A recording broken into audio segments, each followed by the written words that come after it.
NTRC এবার মাদ্রাসার বিশাল সংখ্যক শূন্যপদ পূরণ করতে চায়।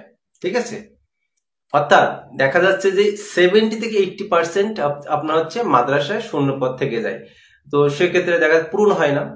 তো আশা করা যায় এবার পূর্ণ করার জন্য এত সংখ্যক পরিমাণ আপনার শিক্ষার্থী টিকিয়েছে। এখন দেখা যাচ্ছে কিছু কিছু সাবজেক্ট, যেমন ইংলিশের কথা বলি, ইংলিশে কত সংখ্যক শূন্যপদ হতে পারে? 5-6 হাজার, কিন্তু টিকিয়েছে দেখা যাচ্ছে 11,159 জন। তো এখন এদের কি সবার চাকরি হবে? এখানে একটু হিসাব দেখুন, এখানে 5% বা 2% আপনার ভাইভাতে ফেল করবে, ইন্ডেক্সধারী থাকবে আপনার 2000-এর মতো। আবার দেখবেন যে কলেজে আছে 500 থেকে 1000 মতো, যারা কলেজ এবং স্কুলে টিকেছে। তো যারা কলেজে চাকরি করবেন তারা তো স্কুলে আসবেন না।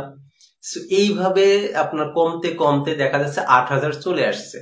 আর শূন্যপদ দেখা যাচ্ছে আপনার 6000 ছাড়িয়ে যাবে, কারণ এবার নতুন অনেক আপনার শিক্ষা প্রতিষ্ঠান আপনার হচ্ছে আবেদন করেছিলেন এমপিওর জন্য, বা নতুন এমপিও হয়েছেন এবার অনেক শিক্ষা প্রতিষ্ঠান। তো সেক্ষেত্রে অনেক আপনি তথ্য পাবেন যে 7 থেকে 8000 ইংরেজি শিক্ষক পদ কিন্তু এবার শূন্য হবে। সো এই ক্ষেত্রে কিন্তু অনেকে হতাশ হয়েছেন, হতাশ হওয়ার কিছু নেই।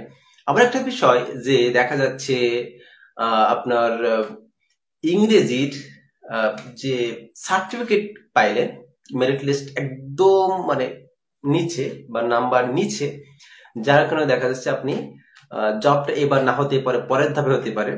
আপনাকে এইবারই জব দেবে তার জন্যই পাশ করিয়েছে, বিষয়টা এমন নয়।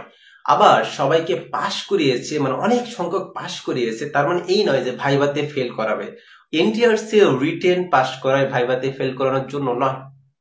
তো ভাইভাতে কারা ফেল করে? যাদের কাগজপত্র ঠিক থাকে না, কিংবা দেখা যাচ্ছে যে কথাই বলতে পারতেছে না, থুতলা। সো এদেরকে তো আসলে শিক্ষকতায় আসলে কেউ আনতে চাবে না। তো আশা করি অনেকগুলো প্রশ্নের উত্তর পেয়ে গেছেন আপনারা। সো যদি সামারি বলি, আসলে অনেকগুলো টেকানোর পিছনে কারণ, অনেকেই স্কুল আগ্রহী বেশি, মাদ্রাসাতে জয়েন করতে চায় না, যার কারণে মাদ্রাসায় শূন্যপদ থেকে যায়। তো সেটা পূরণ করার একটা উদ্দেশ্য। তাছাড়া দেখা যাচ্ছে কলেজে এবং হাই স্কুলে একসাথে টিকেছে, আপনার ইন্ডেক্স দাঁড়িয়ে আছে এর মধ্যে। অনেকে আপনার হচ্ছে অন্য জব হয়ে যাবে এজন্য চলে যাবে, অনেকে আপনার স্কুলে চাকরি করবে না, অনেকে অন্য জব করবে, বাড়ির পাশে প্রতিষ্ঠান না থাকার কারণে অনেকেই আবেদন করবেই না, অন্যবার আবেদন করবে। সো অনেকগুলো কারণ কিন্তু এখানে মানে আপনার সামনে চলে আসবে। সো এইখানে হতাশ হওয়ার কিছু নেই, আশা করা যায় ইনশাআল্লাহ অধিকাংশ মানুষের জব হয়ে যাবে। তো আজ এই পর্যন্তই, অন্য কোনো বিষয়ে আবার কথা হবে ইনশাআল্লাহ। আসসালামু আলাইকুম রহমতুল্লাহি ওয়া বারাকাতুহু।